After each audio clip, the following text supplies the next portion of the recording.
وجات اور حاضر ہوگا کل نفس ہر شخص معہا سائقٌ و شہید اس طرح کہ اس کے ہمراہ ایک اسے ہانکنے والا اور ایک گواہ ہوگا۔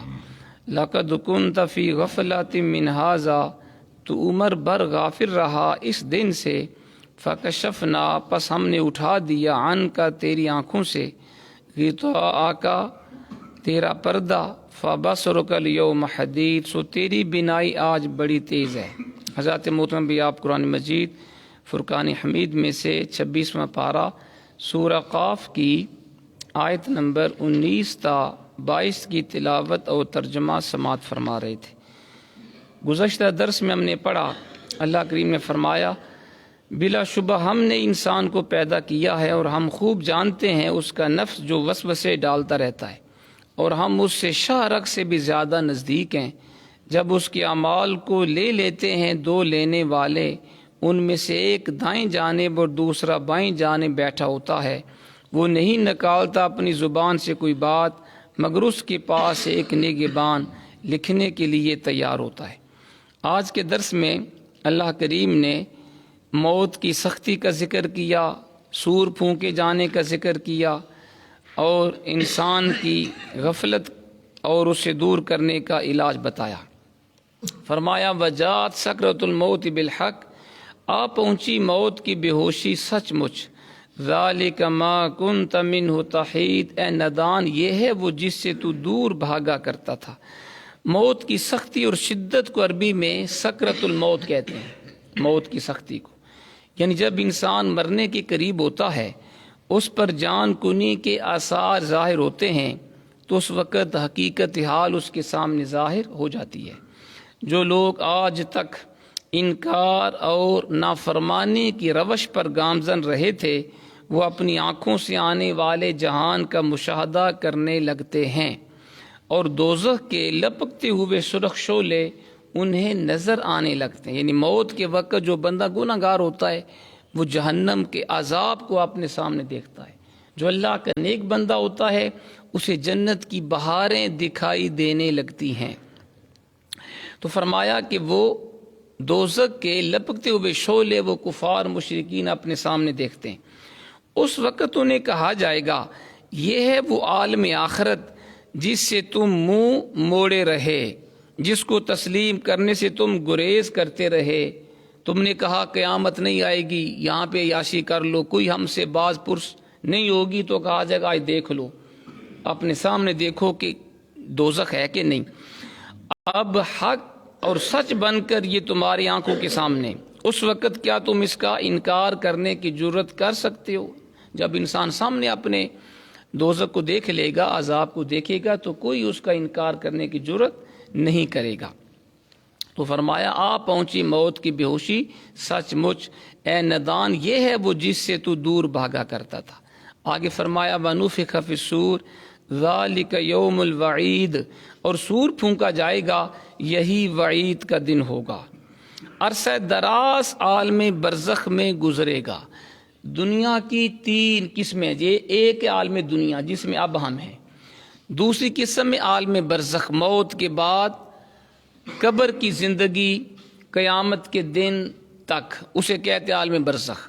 تیسری قسم میں عالم آخرت، جب قیامت قائم ہوگی، لوگوں کو زندہ کر کے اللہ کی بارگاہ میں پیش کیا جائے گا، حساب و کتاب ہوگا، اسے کہتے ہیں عالم آخرت۔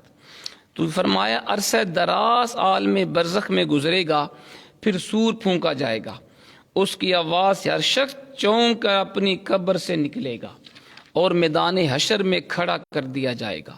جو لوگ قیامت کا انکار کرتے رہے تھے انہیں کہا جائے گا یہی وہ عذاب کا دن ہے جس سے ہمارے انبیاء تمہیں ڈرایا کرتے تھے، اور تم بے پرواہی سے ان کی بات سننے کے بھی روادار نہ تھے۔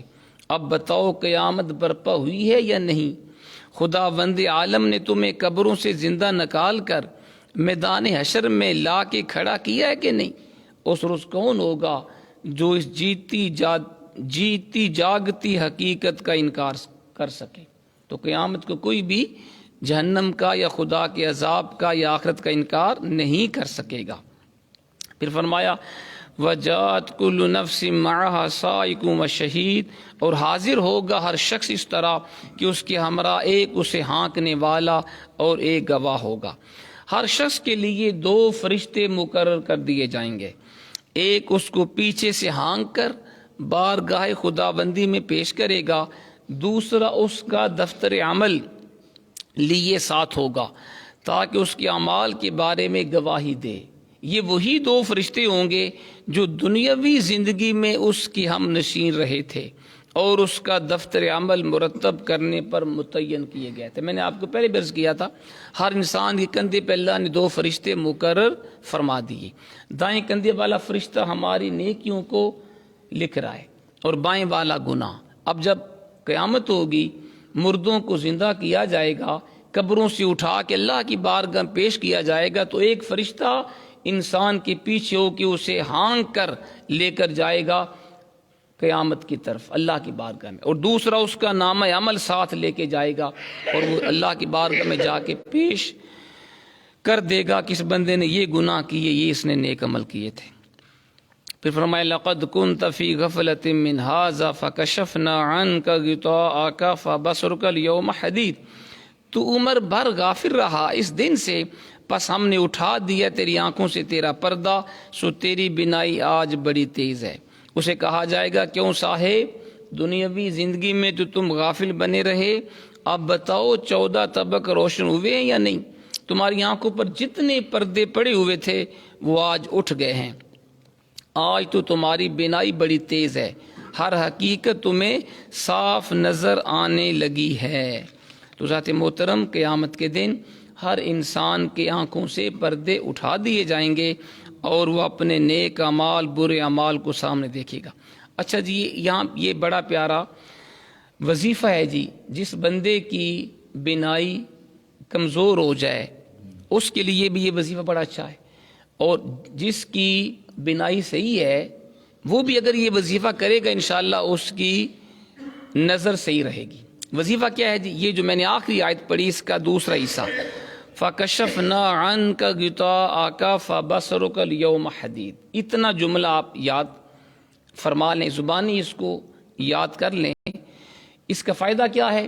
جو بندہ فرضی نماز کے بعد پانچوں وقت جب بھی نماز فرض پڑھے، جیسے ابھی ہم نے 2 فرض پڑھے، فرضوں کے بعد جو بندہ 7 مرتبہ یہ آیت کا آدھا حصہ پڑھے گا، فَكَشَفْنَا عَنْكَ غِطَاءَكَ فَبَصَرُكَ الْيَوْمَ حَدِيدٌ، 7 مرتبہ پڑھ کے انگوٹھوں پہ پھونک مار لیں اور اپنی آنکھوں پر پھیر لیں۔ 5 ٹائم جو بندہ یہ وظیفہ کرے، ہر فرضی نماز کے بعد یہ آیت 7 مرتبہ پڑھ کر آنکھوں پہ یہ انگوٹھوں پہ پھونک مار کے آنکھوں پر پھیر لے، انشاءاللہ اس کی نظر کمزور نہیں ہوگی۔ اس کی یہ قرآن کا آیت کا یہ فیض ہے، اس کی نگاہ انشاءاللہ تیز رہے گی۔ اور اگر کسی کی نظر کمزور ہے وہ بھی یہ وظیفہ کرے یقین کے ساتھ، انشاءاللہ آہستہ آہستہ اس کی نظر تیز ہو جائے گی۔ اللہ کریم ہمیں عمل کی توفیق عطا فرمائے۔ الحمدللہ رب العالمین۔